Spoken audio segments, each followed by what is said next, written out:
telephone switch to arm light on. Commander, internal.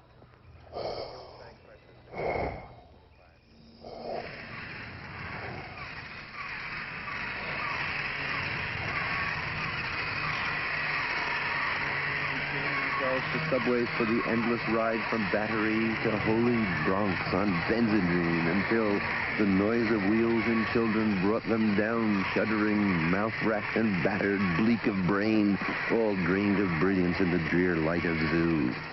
What sphinx of cement and aluminum bashed open these skulls and ate up their brains and imagination?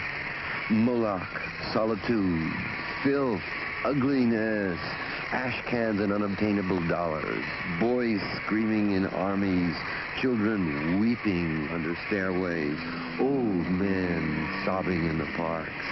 Moloch, Moloch, nightmare of Moloch, Moloch the loveless, mental Moloch, Moloch the heavy judger of men. Wake up in Moloch, light streaming out of the sky.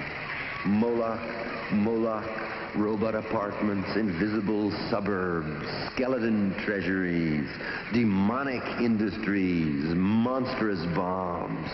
They broke their backs lifting Moloch to heaven, pavements, trees, radios, tons, lifting the city to heaven which exists and is everywhere about us. Dreams, adorations, religions, illuminations, the whole boatload of sensitive bullshit. 10 years, animal screams and suicides, minds, new loves, real holy laughter in the river. They saw it all, the wild eyes, the holy yells. They jumped off the roof to solitude, waving, carrying flowers, down to the river, into the street.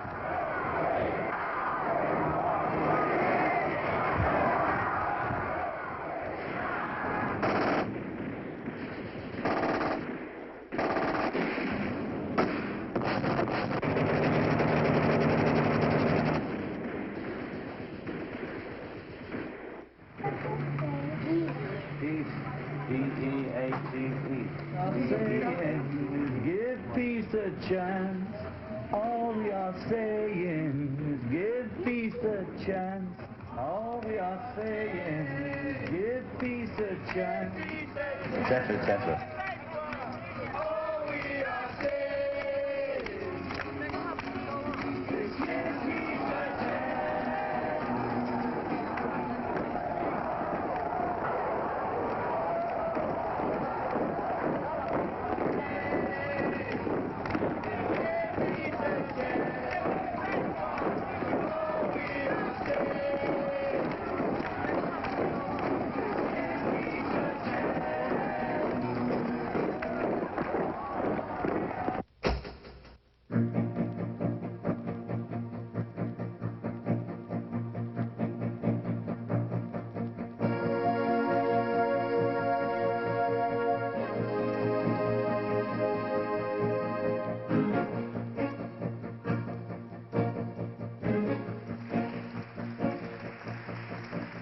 You have to think the courtroom, it's like two tables are right next to one another. At the end of the day, our table's like a being. There's candy all over the place, and we're reading our letters and talking out. And what gets the judge so uptight and the marshal so uptight is the fact that we smile and laugh. Judge Hoffman about 2 weeks ago. Just look at the expression on the defendant's face. Just look at, if you could only see the expression on his face. Expression on our faces. Will you tell the defendants to stop laughing?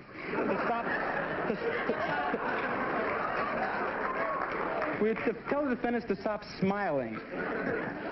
And it's a fact that we're perennial, permanent adolescents. We don't want to grow up, because we know what growing up in America means. Growing up in America means that you have to stand up when some fool with robes comes on and stands up. Everyone, please rise. Growing up in America means that you got to support the war in Vietnam, and you got to be a responsible citizen. See, we don't want to be responsible. We're irrational. We're irrational and crazy. And that's what this whole trial's about. That's what America destroys our dreams. And we're fighting to recover our dreams. And here comes a generation of crazies that say we're going to dream forever. We'll call ourselves crazies. We don't want to be responsible. But we don't want to be rational. The Pentagon is rational. The government's case is rational. One day, it was like a revolution in the streets. The next day, I opened up my phone book, and nobody was there anymore. And I said, is this happening? I mean, it's just gone overnight? Where did it go? And the government must have spent $1 billion to put us in jail. That's damn good, $1 billion, one missile, you know? I think everyone's goal out there should be to get indicted by the federal government and force them to spend $1 billion to put you in jail. That should be, if everyone here did that and forced the government to spend $1 billion, you know, the government eventually would have to turn over to us. They'd have to declare themselves bankrupt. I mean, I was happy I was indicted. I wanted to be indicted. In fact, as far as I'm concerned, we went to Chicago to get indicted by the federal government. That was the whole purpose, so that we could make a movie about the trial. All right. Mr. Rubin will make an opening statement, and then we'll be subject to questions. Hold it this one. Thank you. Man. Dolce Vita. This camera's... Okay, is everybody rolling? Yeah, we're rolling. All right, everybody's rolling. Well, there's one crew that isn't, so... is everybody rolling now? Is anybody not rolling? Go ahead. Go ahead. Do it. Do it. Yeah. I'd been living with a woman for a long time, and she left me. And so I was just, like, crushed, you know? I was, like, went into a deep depression, you know? And so here I lost my relationship, my reason for existence, the movement. I mean, there was just a day in 1973 or 74 where my phone book just became outdated. Everybody's phone was disconnected. Everybody had moved to the country or had cut off their hair and joined their father's business or gone back to school. It was just like unbelievable. I went around for about a year or two just kind of blaming myself that if I had been a better leader, this wouldn't have happened. And I have no program on what to do. I think it's wrong for someone to get up and say, tell us what to do. Because you know what to do. You know where you are. You know what's effective. And you know that across the country there are people like you who are ready to act. And they don't need no leader telling them what to do. Because we're all leaders.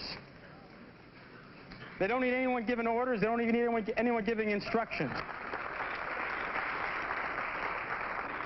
And I can tell you that all 8 of us are going to jail with that view of history, with that view of the future, and we're all going to jail smiling because we know damn well that the people in this room are going to break the jail down and free us.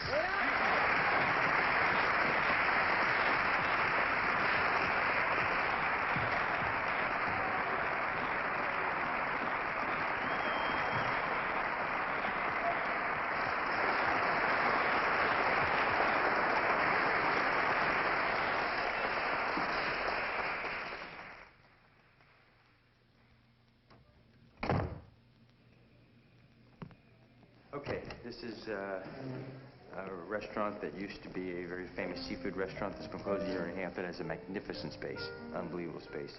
You can see the big room back there where there's going to be private, intimate dining. Kitchen's back there, big clubby room, and this huge room here. We're going to build a bar from one end to the other.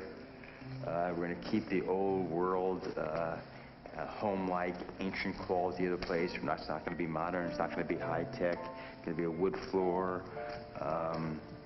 This is going to be the hangout room where people are just going to be relaxed, and there'll be couches and chairs. And just look at these two just beautiful stairways. Just absolutely gorgeous, breathtaking. Then that's the ladies' room, and that's an office, and those are offices back there. And those walls are going to come down, and this is going to all be a U-shaped room for private eating. And we're just going to keep the structure the way it is, but make it hopefully one of the most exciting environments in New York. I came up with this idea of throwing a weekly party in my apartment. I invited 100 people and asked each of them to bring the 2 most interesting people that they knew to the party. And I had no idea at that time I was starting a business. I was really working still on Wall Street. Then after doing it a year, someone suggested that I move it to a nightclub. And so I invited all the people who had been to my apartment that year to a nightclub, and 5,000 people showed up that night. And then I realized that I had touched some kind of a nerve chord that I was satisfying people's needs, and there was something here.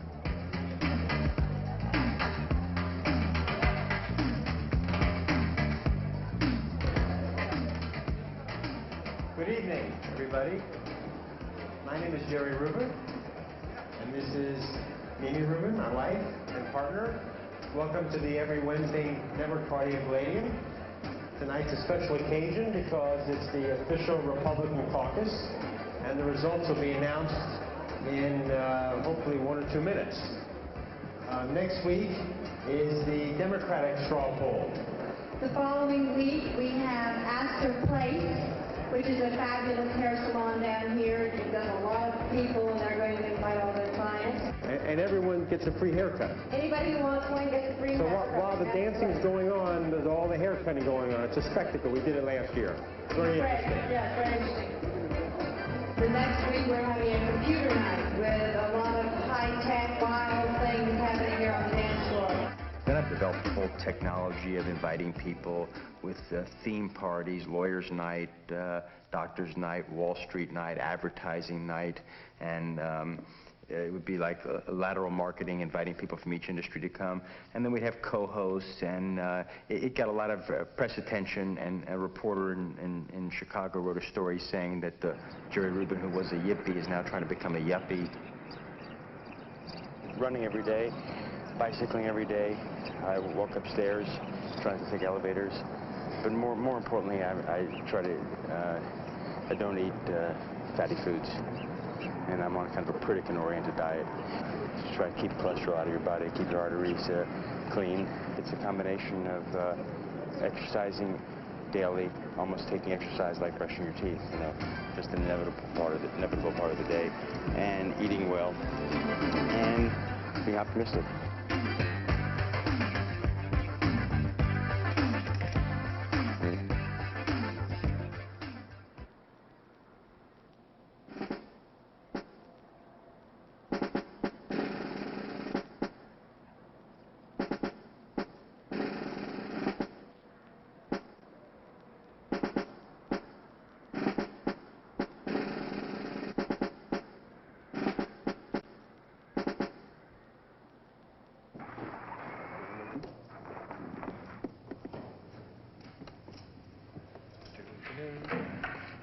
It's Halloween.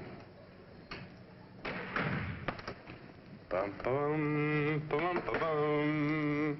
Gotham City needs us tonight. This is a job for Superman. I can't do it without a phone booth. Got a whole thing. What do you want to do? You want to ask a question of what it means? Okay, let's see. Well, for today, to understand the trial today, to understand what happened today, you have to set your Yippee decoding ring to D72 and pay very strict attention. The odds have now shifted from 7 to 5 in favor of the Kangaroos because if you remember today's testimony by the Chicago Police Department, they have conclusively proved that Jerry Rubin entered and left the building 3 times. He approached the Eisenhower Highway within 200 yards, and he was last seen inside a Volkswagen convertible. So you can see that the odds have shifted in favor of the Kangaroos. Jonathan! It's terrific. It's good. No, it's funny. For 6 months. Now, Deputy Mayor Stahl conclusively said that he believed that it was serious when I asked for $100,000 because he had information that the Office of Economic Opportunity in Washington, you remember Washington, D.C., gave $100,000 to the Yippies. Now, they're the Office of Economic Opportunity is not be making grants like this. And we asked the question, You're not going to believe it. how come you didn't get your cut? Now, we think, if you ask us how the government is going to be brought down or lost in the shuffle, as we tend to put it, our motto is, ask not what you can do for your country, but what your country can do for you. And it's sort of what my old man used to call the gimme-gimmes. Everybody in this country, from like coal miners to GIs to like 7-year-old kids to the teachers to construction workers, is just going to say, we want some too. Like they want their $100,000 grant from the OEO. And everybody's going to be grabbing, gimme, gimme, gimme, gimme, gimme. When I was young, I was, you know, you had the complete confidence of every single word. I think it's called arrogance of youth. Like my old man used to say, it ain't whether you win or lose, it's how you play the game. Revolution for the hell of it.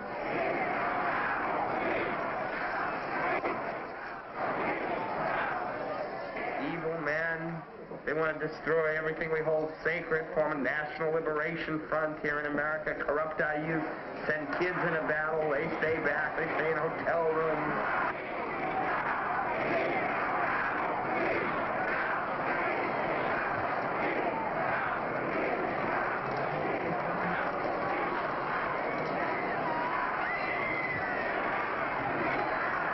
You know, and they stay out of the battle, and this is not freedom of speech, this is incitement to riot. Yeah. Homosexuals, drugs, sex, words, you've heard words, you've seen actions. Look at, yes, I'll admit, normal people don't do these. Mr. Kunstler is right. People don't try to kidnap the chief of police. They don't make these claims. They don't demand. You know, but you've seen these people for 4 months looking, you know, blah, blah, blah. It was heavy. They're intelligent, sophisticated leaders of a movement dedicated to crush everything we hold dear. Jerry wanted to get up and bow. How to hold him down, you know? It was that kind of thing. Evil! Evil! E-V-I-L! Long live the Pope! Long live evil! Running for Pope. He's running for Pope. It was a whole Catholic thing. We're the devil. It wasn't like communism thing. You know, it wasn't a whole communism thing. It was devil. Devil, bad, evil. Would you want your daughter to marry that group? And my head is, it's more long haul, you know. I don't wake up every morning saying, today's a good day to die, you know, like Crazy Horse, or it's not on the brink. So, you know, you say, well, you've been doing this 27 years, I could do another 27 years. I don't have to change.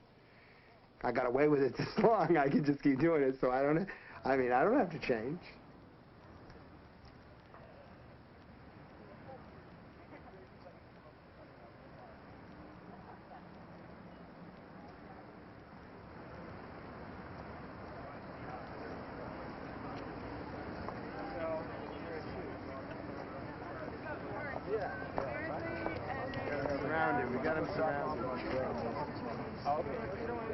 Can we ask you a question? They're going to demonstrate against the KGB next. We're doing okay. We're very confident. You think the doctrine will make sense to the jury? We're very confident. I want to ask the Monroe doctor. Very confident. Why doesn't he demonstrate against the KGB? They're recruiting in the United States. No, they're not. Yes, they are. The most powerful agency in this government gets us into war. And why we feel it's important to act now is that can be repeated again. Those of us who have been to Central America, who study what's going on in Central America, especially in Honduras, see the same pattern being repeated. And we have a right to trespass. Not only a right, but it's our duty. And we intend to be found innocent in this trial. We're fighting the empire in its last enclave. See, here in America, even among people in the movement, they say, well, yeah, the schools, I know the schools. I mean, of course, we ain't learned a fucking thing in the schools, you know. Sure, I understand why you came to Chicago last year to politics. Sure, politicians always been corrupt. Yeah, I can see opposing the military. Sure, they're brutal. You didn't stand a war in Vietnam. Sure, it stinks. Yeah, the boss is lousy, but in the courts, you'll get a fair trial. And besides, this is a federal court. A federal court. This isn't a southern racist Mississippi town. This is a federal court. In a building designed by Mies van der Rohe. And you're being tried under a Civil Rights Act. A Civil Rights Act. What could be fairer? Abby, some of the editorials today are saying you've had it, it's true, you should give up. Your time is coming fast. Where are these better? Oh, Well, has your time come and gone? Well, what do you mean by that? I'm too old to cut the mustard? You ought to be looking for kind of vicious rabbit. Well, are you? Oh, I think I got about 25 more years in me. One of these days I'll get a trial right. Stop the trial. the trial. Don't mean this one. You probably, in your local hometown, you've got a trial or two that ought to be stopped. See? Stop the trial means that you don't legitimatize that institution. You want it stopped, and you want the people in there out. In fact, you want them out so that they can try the other fuckers that are in there, the prosecutors and the judge. And I'll tell you one thing, we ain't going to give those fuckers a fair trial.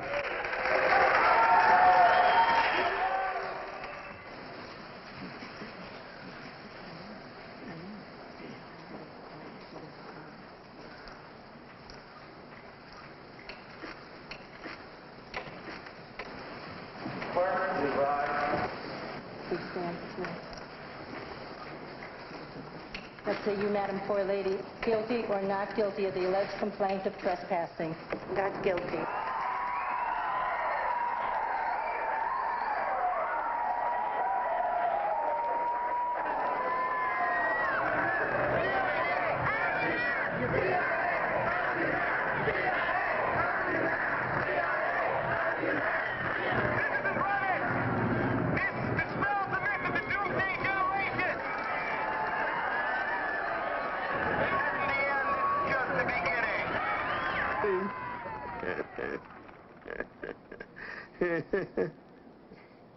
It's weird growing up with Hope as a companion, you know, and then the next generation or the next two, they just look at you like you're so weird.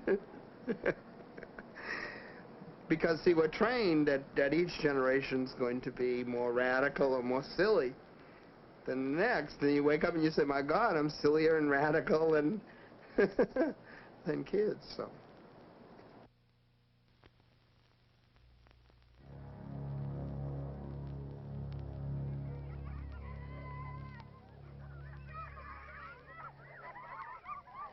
This is my son, Frederick Ted Jake Johnson Hampton. He was born December 29, 1969, about 3 weeks after Fred was killed, his father. He's a senior at Tilden High School. He does some rap, which is young people's music.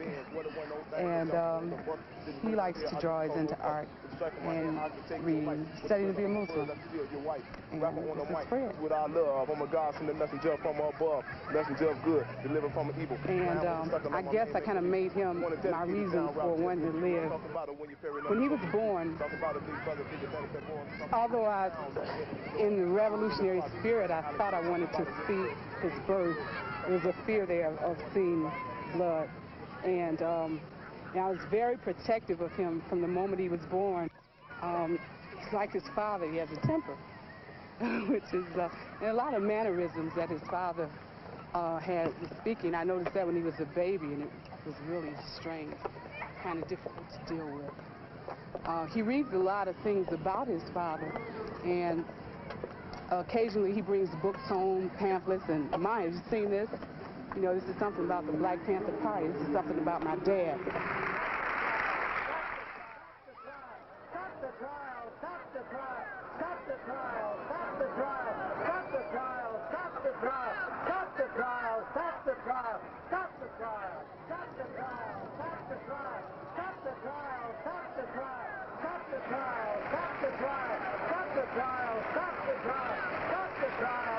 The Deputy Chairman of the Illinois Black Panther Party, Fred Hampton.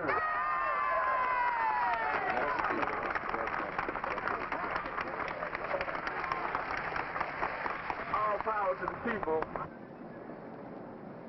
And I just want to tell you that the chairman of the Black Panther Party is going to be ungagged, and they're going to have to take those chains off him.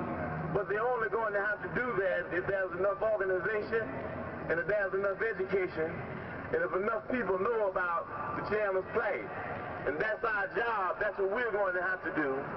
We're going to have to tell everybody in the world what's going on with Chairman Bobby. A lot of people reading the papers, every bus you get on, every building that you go into, they're talking about how cruel it is, the way they're treating Chairman Bobby Seale. And that's good But what's not so good is that they don't understand that after Chairman Bobby Seale, it'll be me and you and everybody else. Because when they even get to the stage of fascism, they've gotten to a stage where they're going to do anything that they think is necessary to force people that don't want to dig on the shit that they're whooping on the people. They're going to force them to dig it. And they wouldn't even be doing this if it hadn't got to a stage like it is now. That thousands of people will come down to the Civic Center to denounce motherfuckers like Adolf Hitler, Hoffman, and Mussolini, and Tony Mitchell, and all these other fascists that's running our society. They wouldn't be down here now. And that's what we're down here for. Because we don't think that people that founded the Black Panther Party, the Liberation Party, the Vanguard Army for the revolutionary struggle on the international level, we don't think that's a person that's a criminal. As a matter of fact, we think that when Bobby Seale and Huey P. Newton got together in 1966, they got together as peacemakers, not as peace breakers. They got together to deal with the peace breakers. Peacemakers like the pigs, people that come in our community, occupy our territory like it's a foreign territory, as they do all over the world. We teaching people how to defend themselves and how to be armed, and there's nothing wrong with that. The only people that don't want you to have any guns are people that intend to use guns on you. We said there's something funny about the guns in our community. We don't mind there being guns in our community, but we said there's been a misdistribution of our guns. For some reason or another, they have all the guns. And we relate to Jesse James, you know, and things like that. That when Jesse James was on the street, the sheriff, he didn't think about harassing Jesse James. All of us need to do all that we can to stop this rising tide of fascism. Because if we don't, we'll be in a situation similar to that situation that the Jewish people were in a few years ago. Now we understand very clearly that they've shown by their actions that they, the establishment, intend to play the role that Germans played. We have to show them by our actions that we do not intend to play the role that the Jews played. When they got together, Huey P. Newton and Bobby Seale, yes, they got together with guns, and there's nothing wrong with that, because we need some guns. Black people need some peace. White people need some peace. And we are going to have to fight. We're going to have to struggle. We're going to have to struggle relentlessly to bring about some peace, because the people that we're asking for peace, they're a bunch of megalomaniac warmongers. He was killed so young. But he made so much of a contribution at an early age. It was an honor just to hear him speak, really.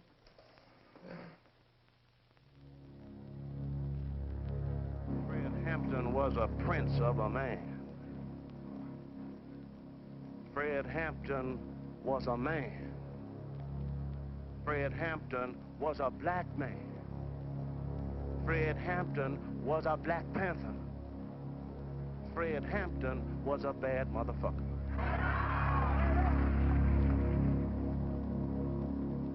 I remember someone in the room shaking Fred, saying, Chairman, wake up. Pigs are vamping. And I looked up and I saw like sparks of light coming. That's what I remember seeing, sparks of light coming like across the doorway to the bedroom. The person that was in the room with us said, stop shooting, we have a pregnant woman in here. Eventually the shooting stopped and we were coming out. I was in front of the person that came in the room to wake Fred up. And we had our hands up. And then they started shooting again. And I just knew they were going to kill us. And one of the police grabbed me by the hair. And they opened my robe. I was 9 months pregnant. They said, what do you know? We got a broad here. And they pulled me by the hair and pushed me through the line of police and pushed me into the kitchen area.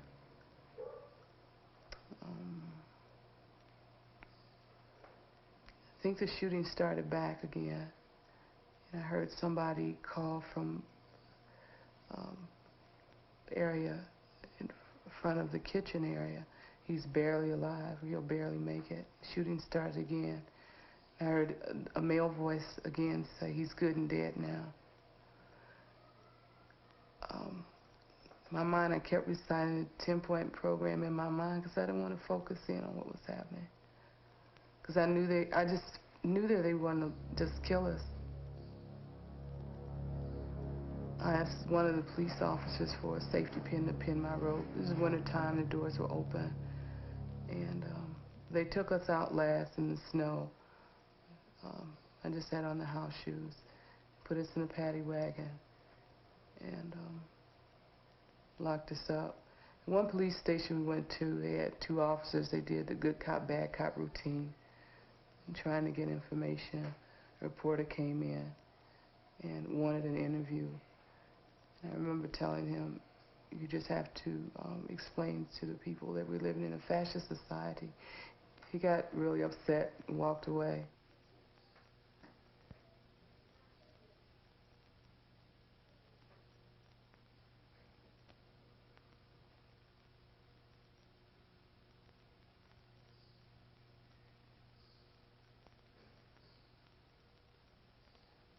I killed him.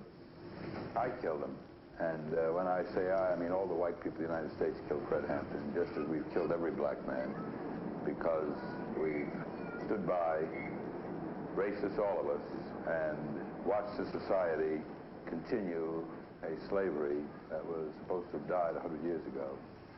And in general, I think we all share that basic responsibility for Fred Hampton's death, Medgar Evers' death, Martin Luther King's death, all friends of mine. In particular, he was killed by the system that is resisting every voice of dissent and every wind of change.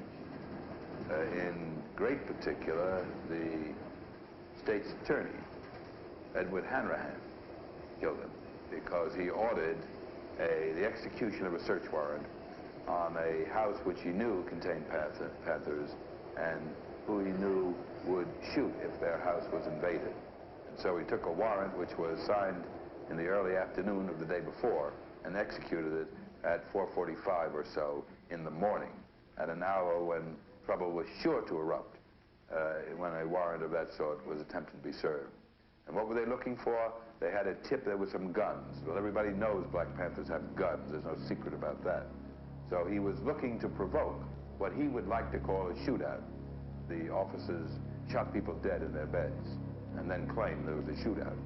Anyone looking at that house, looking at the condition of the walls and where the bullets went, can see that there was no shootout at all. What there was a shoot-in.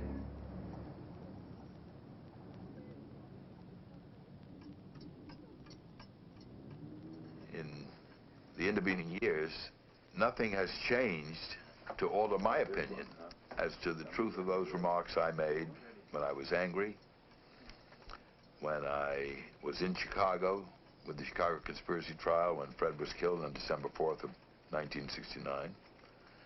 And my anger is the same today, probably a little better contained, but the same, because I live in a city where blacks are gunned down by police officers rather relentlessly and perpetually.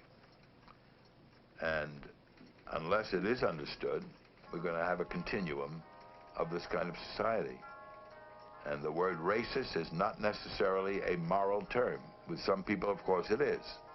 But with most people, most white people, it's not a question of morality. It's a question of what they took in with their mother's milk. It's the fact that the word nigger is not very far from their lips.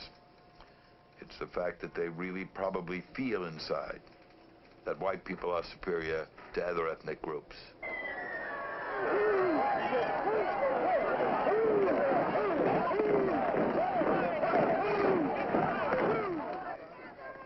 Starting with Chicago, maybe a few of the southern cases before that, but certainly starting with Chicago, it became crystallized in my mind that the system, through its legality appearance, the appearance of justice, gives an impression that people who go through it are always treated fairly, and that if they're convicted, then they should have been convicted. If they're acquitted, they should have been acquitted.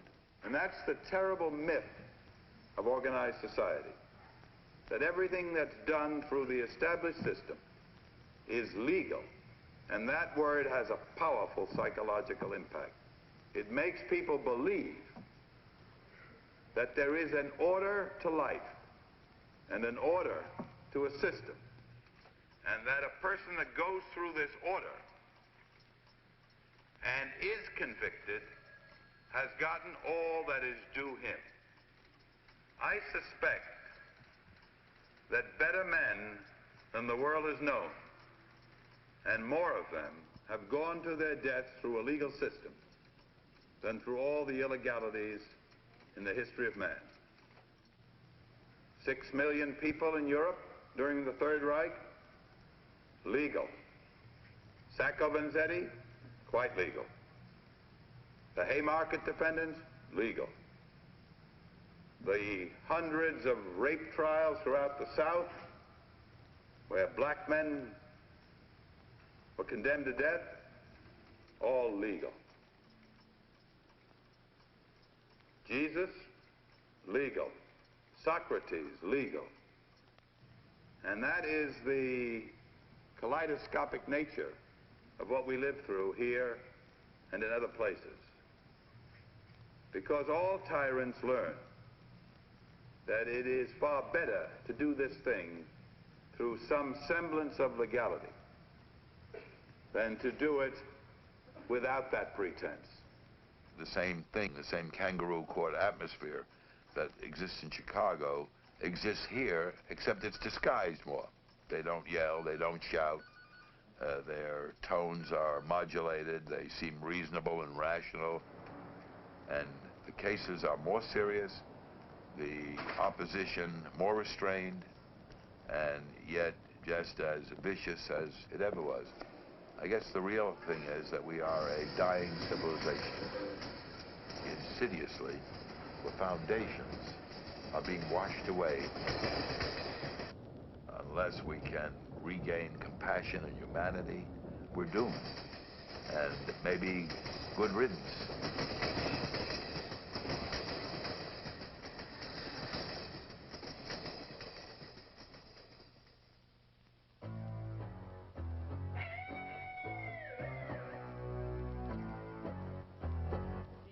In politics. John Sinclair, he was chairman of the White Panther Party in Political, Ann Arbor, and he got 10 years for 2 joints of marijuana.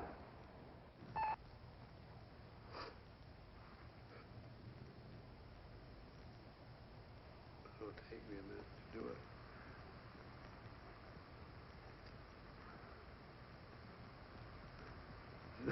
This is a difficult way to go about it. What's the first point? Well, generally the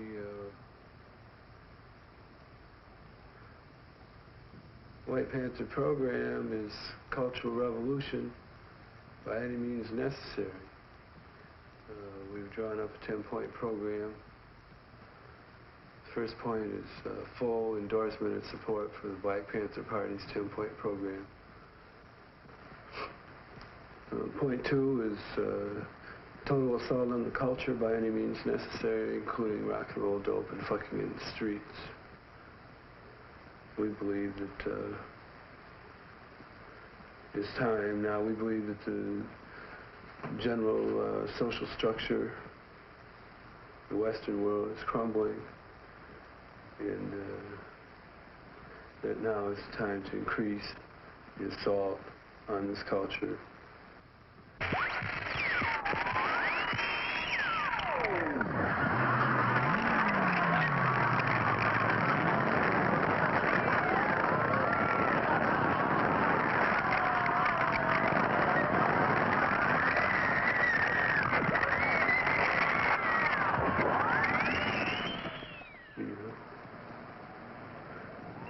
We believe that these things are what will help make people free, and that you won't have a free world, you won't have a free culture until people can fuck wherever they want to and whoever they want to.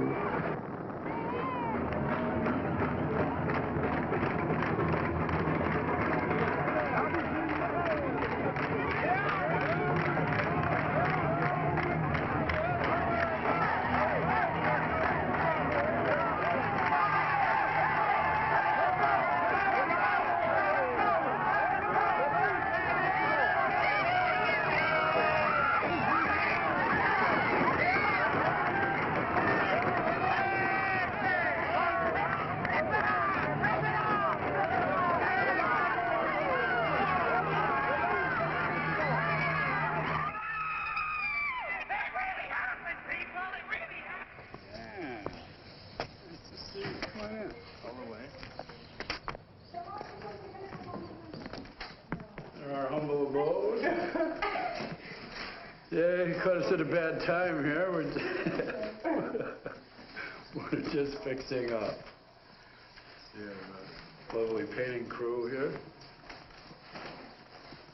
Dina, Krishna, Celia, Penny Brown. Hello. How are you?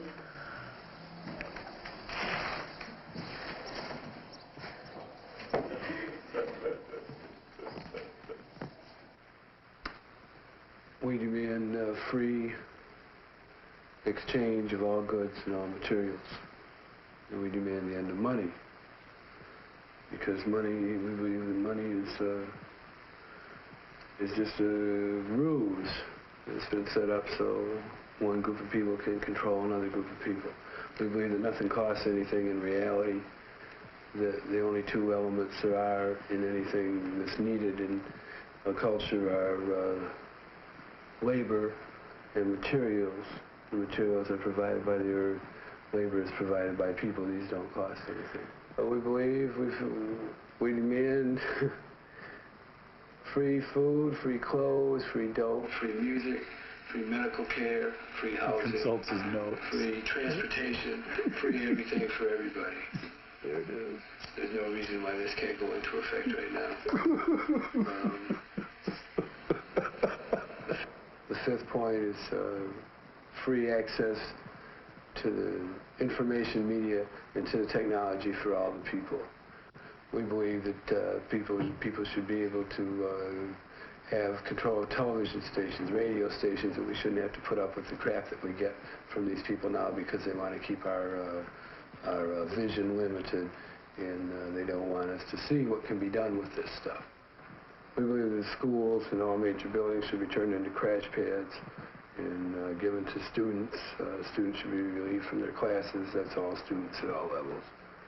And should be able to live in these buildings, use the gymnasiums to dance in, cover the floors with mattresses, and live in them and make some use out of them instead of wasting their time going in and getting pumped full of indoctrination material. When you see this guy, all you want to do is arrest him, you know what I mean?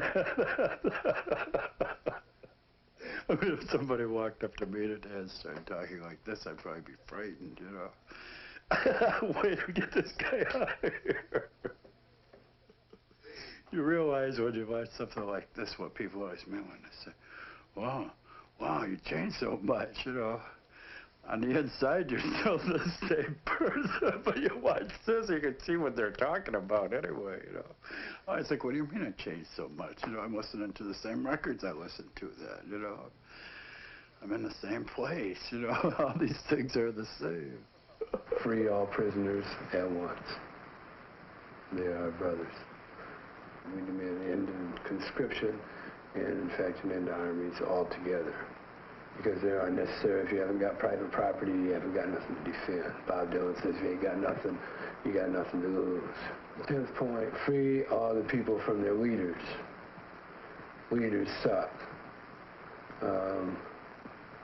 Because if you got leaders telling people what to do and other people that got to follow them and rules and shit like that, it isn't any good. You just have a master-slave relationship. In a free culture, the people will be able to know, they'll know what to do, they'll be educated, informed, all information will be made available to them, and everybody will know what the fuck to do. They won't have to have some creep telling them.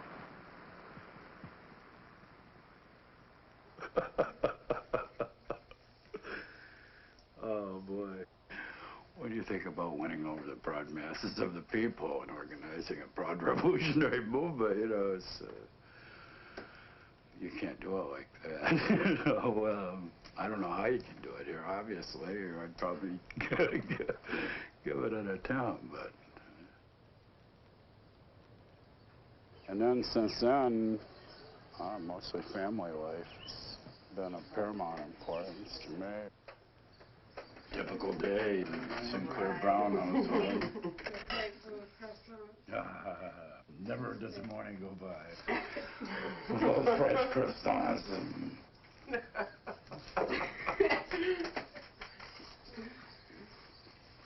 How's the rolls right around, won't you do them? You know what I mean? No. Run that by me. I have two wonderful daughters and two wonderful stepdaughters now, and I wanted to stick around here pretty much, you know, and be available as much as possible.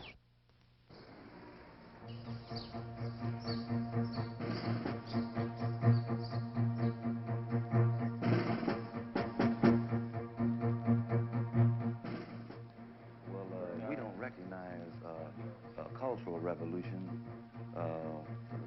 What we see today that is being called a cultural revolution is merely a manifestation, signal to the end of this decadent society. We saw this begin with the so-called beatnik era and the free speech movement and advancing on to the present hippie movement, which is called on occasion the cultural revolution.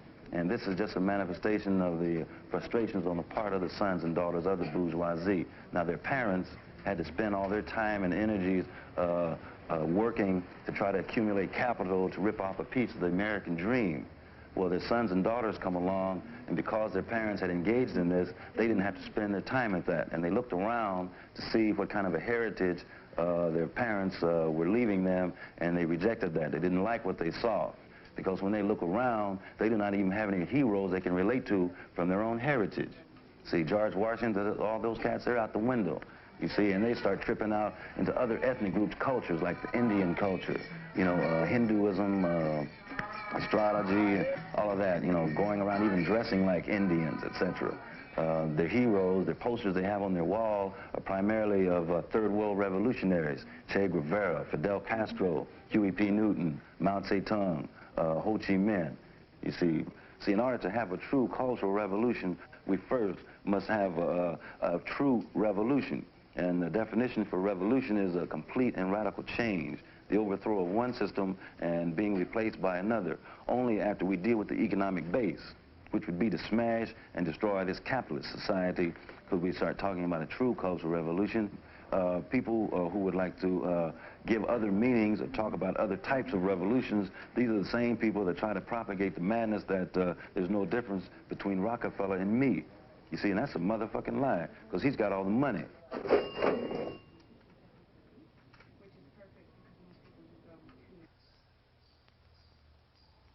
I left the States in 1970, in May. I worked until the inevitable repression struck against me. Fortunately for me, I got a little 2 weeks warning, so that gave me a chance to get my shit together and manage to escape before they were able to capture me, you see. There was a case in Baltimore of a conspiracy to assassinate a police informer, and I was at the head of the list. My situation with the United States, it more or less could be considered, it was at a state of war, you see. So when I left, you see. And that posed me aucun problem psychologique, moral quelconque. Ma vie appartenue my life belonged to the struggle, you see. I didn't exist for me, you know. Of course, I had my own personal thoughts and whatnot, but I was a disciplined soldier, you see, so I put all my personal desires aside. I didn't exist for myself. So I continued the loot, I continued the struggle by leaving, because I went to Algiers and joined with Eldridge Cleaver, Sekou Odinga, and Larry Mack. We organized the international section of the Black Panther Party in Algiers. Our dream, I think of most of us at one time or another, was for a revolution in the society to correct the ills and provide everybody with a good life. We didn't condemn our brothers and sisters that wanted to have a Cadillac, because the technology and the resources available was such that if everybody wanted to have a Cadillac, everybody could have one. I have a personal project going on, Annex, which is studying resistance to the French slave state from the 17th to the 19th century. If I ever have the luxury of having the time in the future, maybe I'll try to make a synthèse, but that's a long ways off. That's something I'll be doing the rest of my life.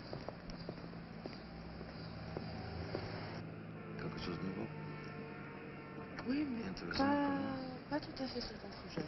Qu'est-ce que c'est? Ça, c'est sur la guerre d'Amérique. Mais c'est les États-Unis, mais c'est pas ton sujet, c'est la guerre d'indépendance.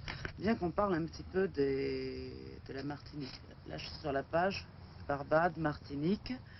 Mais bon, il y a quelque chose d'intéressant là. Est-ce qu'elle parle de les troupes noires de Saint-Domingue qui étaient organisées, qui est venu faire bataille sur le côté des indépendantistes? Je pense, je n'ai pas regardé encore. Tout le livre. My own personal desire is really more or less a regret, is not having the intellectual capability to think of something that I personally could do that would be effective in raising the standard of living, survival of people all over the planet Earth. And my desire, constant, is to come up with an idea, something to do, you know.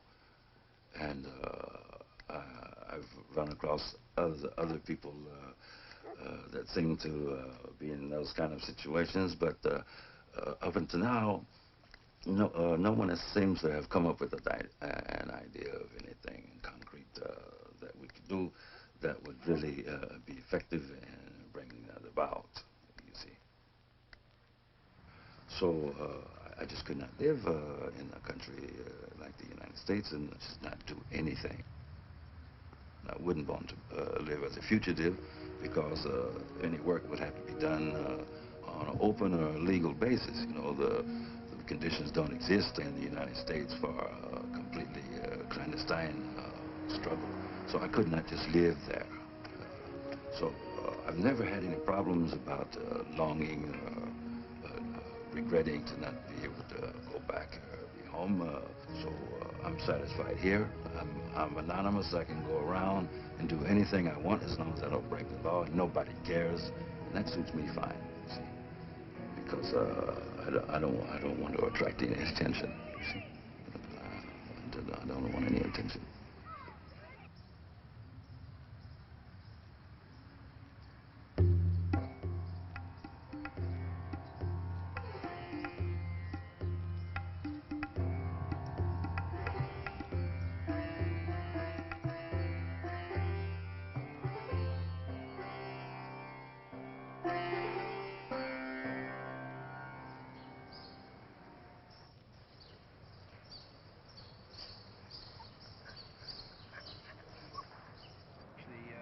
The conflict now is not between left and right or the rich and the poor or even the blacks and the whites. It's the conflict between the uptight and the turned on.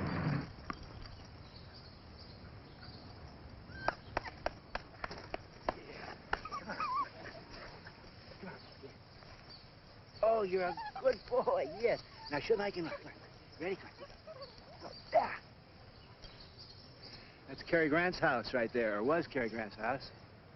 It was kind of nice. I've known Cary for 30 years, and we ended up in the same valley, looking south, same way. Come on. Come on. Come on. Yeah, come on. Come on.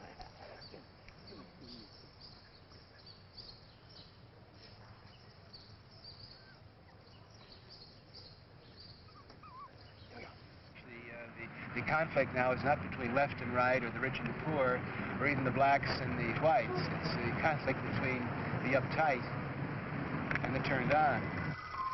I can use my mind to move my thoughts around just the way you're in a crowded room. You could move from one person to another, producing different interpersonal signals.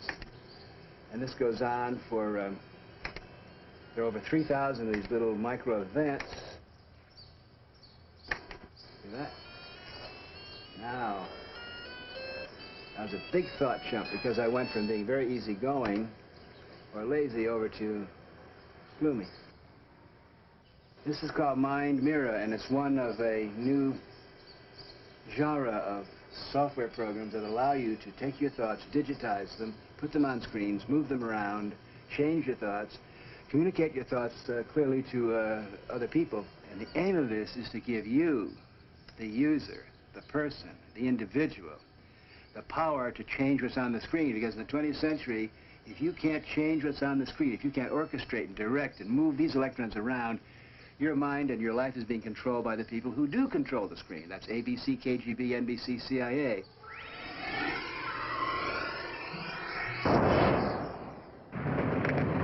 The military and the police love to have an incident, because then they double their forces and double their appropriations and call out the National Guard. They love that. The military and the police, unfortunately, have been given all these war toys, the helicopters and the gas bombs and the shotguns, and we know that if you give these men the war toys, they just got to use them. So we're going to unleash the power of flowers. And I can say more forcibly and with an equal amount of satirical humor that the problem that is sinking America and driving America down to the position of being a second-class power is this appalling militarism on the part of the Cold War warriors who won that great victory back in the 40s, who for the last 40 years have been looking for some chance to regain and re-experience their great triumph. So that nothing's going to happen in America until we overthrow, totally overthrow, humiliate, laugh at the World War II leadership. If you look around the world today, the successful, prosperous, and peaceful countries are the ones that have discredited their World War II leadership, thrown out the establishment that led them into that kind of war. The Axis countries, ironically enough, Germany, Japan, Italy, and the neutral countries like Switzerland are prospering and running the world today, and America, Russia, and England, the so-called victors of that war, are the ones that are sinking into depression, debt, and general lack of productivity. The lesson is so clear. Nothing's going to happen until we throw out the tired Cold War leadership. Now, fortunately, just in the nick of time, the baby boom generation, the generation that I was hanging around with in the 60s, is going to come into power in the next 10 years.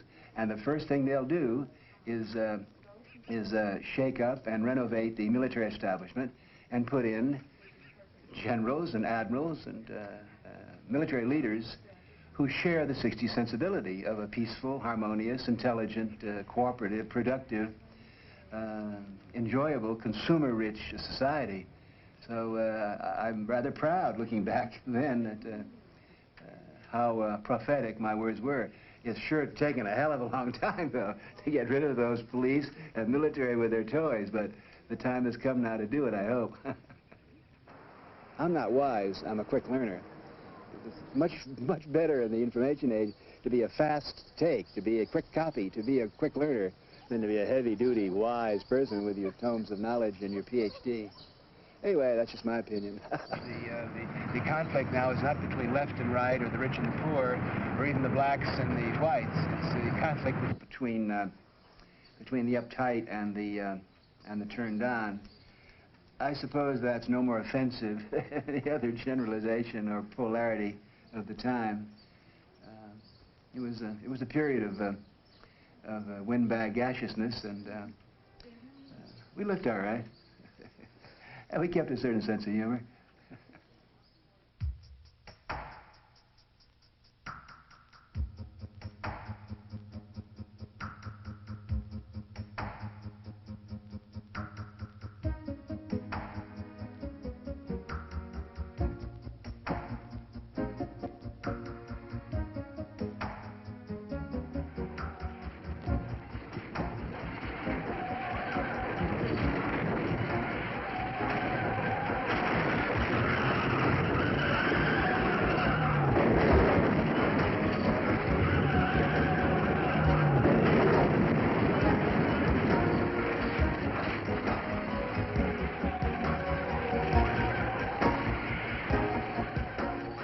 The problem is, I don't think they've yet been hit by the ecological catastrophe that they have caused, the establishment, that is.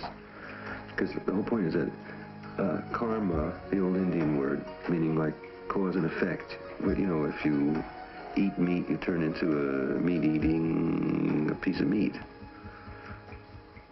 Karma, cause and effect, is the same thing as ecology, in the sense that ecology is the interrelation of cause and effect of who eats what and what does what to who in the environment, so that the pollution of the environment that we're beginning to notice now is the same thing as the pollution of our own moral consciousness, or the pollution of our own human feelings and emotions, the pollution of our own sensitivity, or the pollution of our own consciousness itself. And that both consuming and shitting up the environment, all put together making a kind of matter habit. In other words, America shooting a lot of gasoline, a lot of electricity, a lot of plastic into its bloodstream, and dependent for the maintenance of the large cities, and the courts of justice, and the police, and television, and even the radical movement, dependent on shooting up all that matter.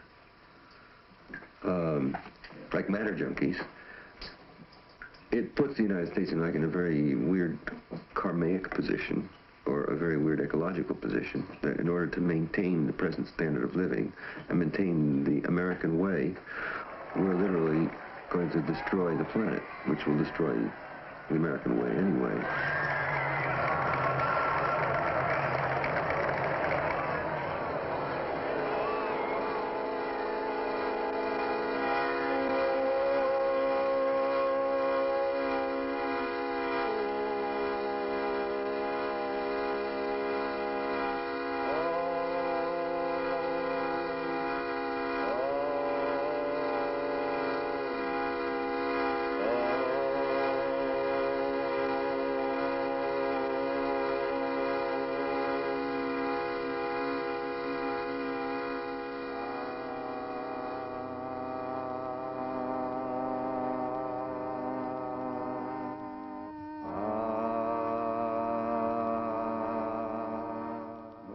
Apologize for being mistaken in those days, that I had the wrong mantra all along. My guru, Chogyam Trungpa, a Tibetan Lama, had suggested I try a different one, more American, the same one you hear on July 4th when the fireworks go up in the air, which is ah, which is appreciation of the spaciousness around us. Chanting Om so aggressively didn't intrigue people to enter that space, but probably just simply mystified them. I didn't know enough then to send out a calmer vibe, and a more thoughtful vibe, and a more sensitive vibe. I wish I'd been more sensitive then. And I wish I'd been a little kinder to myself, actually. Less outraged with myself. Less guilty. Carrying less white guilt, as everybody did. And I wish I had trusted my instincts more freely as I do now, which were instincts of generosity rather than paranoia. Thy brother has armed himself in steel to avenge the wrongs thy children feel. But vain the sword and vain the bow, they never can work war's overthrow. The hermit's prayer and the widow's tear alone can free the world from fear. For a tear is an intellectual thing, and the sigh is the sword of an angel king, and the bitter groan of the martyr's woe is an arrow from the Almighty's bow. The hand of vengeance found the bed to which the purple tyrant fled. The iron hand crushed the tyrant's head and became a tyrant in his stead.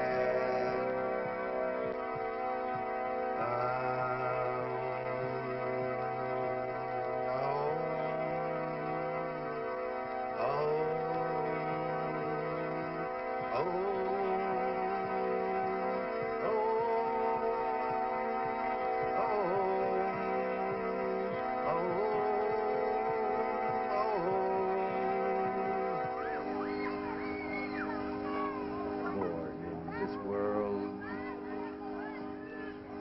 you got to suffer. everything changes. You got no soul. You got no soul.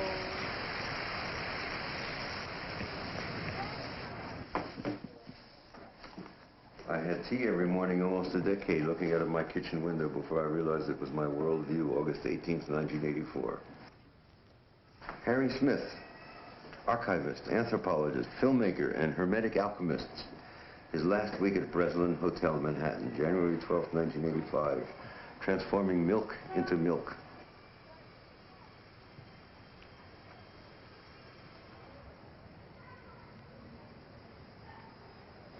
William Burroughs, the Sphinx himself, at the Metropolitan Museum of Art in New York, the Egyptian collection. I saw Bill as a Sphinx, in a sense, you know, sort of a great mind, but mysterious intelligence. So when we went to the museum, I pulled out my Kodak retina and snapped him standing by the stone face. Jack Kerouac, 1953, on the fire escape of my apartment with a brakeman's rule book in his pocket, smoking a cigarette, with the closed lines behind him. 1964, handsome Neil with a good physique, and Timothy Leary laughing, in the very psychedelic bus that Ken Kesey drove with Cassidy as driver across the United States. And they arrived in New York, met Kerouac, and then I got on the bus and we went up to Millbrook. And so this is the meeting between Neil Cassidy and Timothy Leary at Millbrook in Ken Kesey's psychedelic bus. So my interest actually is in sacred moments of character. And since the people I hang around with have some awareness of the possibility of a sacramental society, though these may not be the supreme exemplars of such, they certainly are people who had some spirit that helped change the United States and widen the consciousness of the country and waken up generations around the world. So that's the revolution. Some sense of openness, some sense of camaraderie and adhesiveness, as Walt Whitman said. On the other hand, there might be the skeptic, Burroughs. Skeptical of all that adhesiveness. He's not quite sure in 1961. Think what you think what you think. Touch whom you touch whom you touch. Let go, let it go, slow, boom, boom. Earth, heaven, and hell, earth, heaven, and hell. Die when you die, die when you die, die when you die, die when you die. Lie down, you lie down, lie down, you lie down, and you die when you die.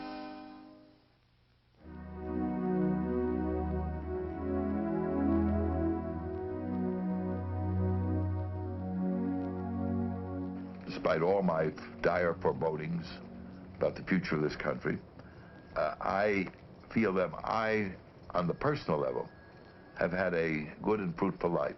I've done what I wanted to do. I've gotten as much independence as you can get in this world.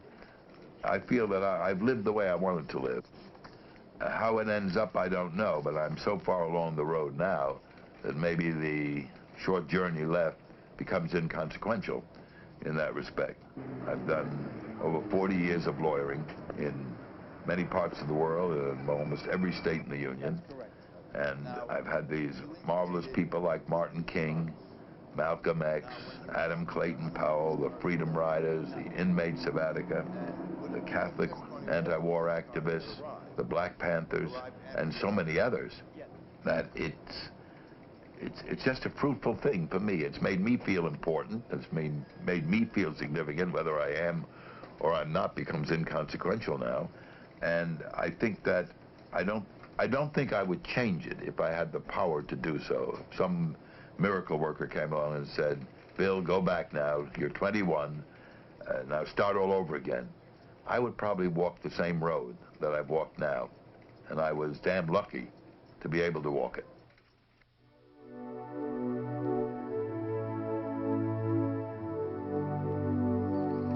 half-life of any scientific fact these days is, what, 3 or 4 years. The half-life of any new theory is 4 or 5 years. Books are out of date by the time they're printed. It's, so you have to change. I've changed my, the way I talk. I've changed the style of life. I've changed the technologies I use to think and communicate. Instead of necessarily being dependent on humans who are in scarce supply. George Leonard. You know who George Leonard is? No. The old, like a New Age person, sort of. Wrote an article in Harper's about education in the future, which is absolutely cyber super. You've heard of Ted's ideas on that? I guess he's talked to Ted Nelson. Yeah, oh, Ted Nelson. His ideas about that? We've got to put Ted in a lot more. Oh, I have the section on hypertext towards the end of the cyber quantum technology chapter. Yeah. What hasn't changed, and of course I've learned, as we've all learned in the last 20, 30 years, I'm shrewder, I'm more of a veteran, I'm tougher. All this is on the change side. What has not changed is my basic motto, which is TFYQA, think for yourself, question authority. What has not changed is my commitment and my passion for evolution and for change. I believe that there are certain human beings that are wired, probably by DNA, to be change agents, to enjoy change. In quiet times, people like me are considered eccentrics or village idiots or just out of touch because we're looking for change. But in a time like now, the last 15, 20, 30 years, this is the perfect environment, habitat for change agents, because every time you look up, things are moving and new responses are demanded and new stages are unfolding. So what has not changed is my passion and enthusiasm for change.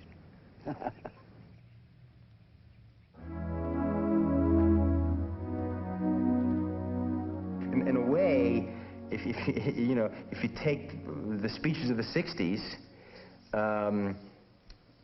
it all came true. We said the government was going to fall. Well, the Richard Nixon government in 1974 fell. There wasn't a revolution. The 16-year-olds didn't overwhelm the White House and turn it into a hippie commune.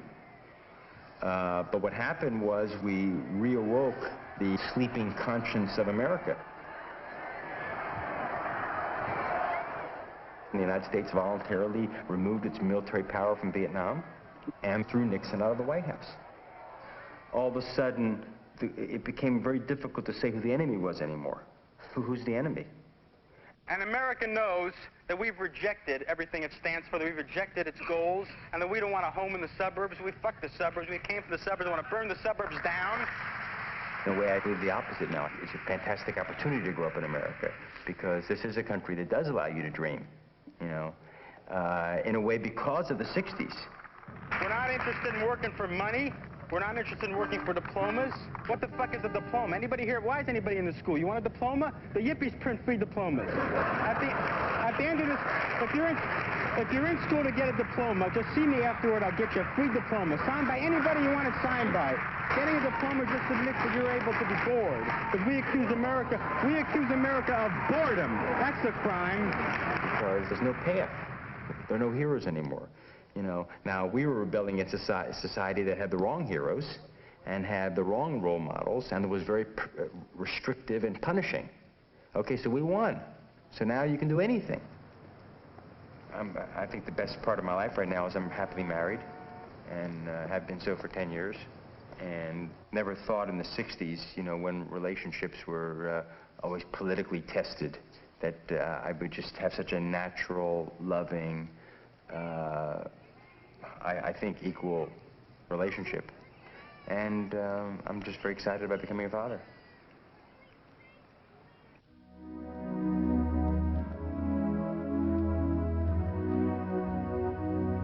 Welcome to Point Pleasant, Pennsylvania, the scene of the battle to save the Delaware River. The group that's spearheading the fight sent a delegation to New York to find me to see if I would come and help out. This happens to me about 4 times a week. the calls or letters or delegations that want me to come and help, and I said I'd come and have a look. When I met their whole group, I saw that they had Democrats, Republicans, left-wing, right-wing, liberals, conservatives, old people, young people, married people. They had a microcosm of the whole community of Bucks County. There were strong, deep feelings about the pumping project. And so, therefore, there was something to work with when I came as a $1 a year hired gun. PICO believes it has the right to devour Bucks County and overrule the regulatory power of the state. Such a situation has grave implications for our entire country. So it's a question of, like it was in Northampton, it's the same, like all the battles I'm fighting. It's exactly like who's operating outside the democratic process, who's operating outside the Constitution as it's defined, who's using arbitrary will and force. Is it the people, or is it small groups of very rich, entrenched forces? Well, of course, that's a rhetorical question.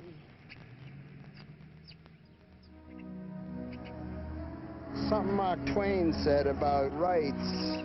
If you don't use the rights, then the rights aren't even there. You have to do democracy. What the hell? That's all you can ask people to do is put up a good fight. I know I'm doing the right thing. I'm doing all I can, that's all. I'm doing all I can. It's gonna be a bitch if I lose.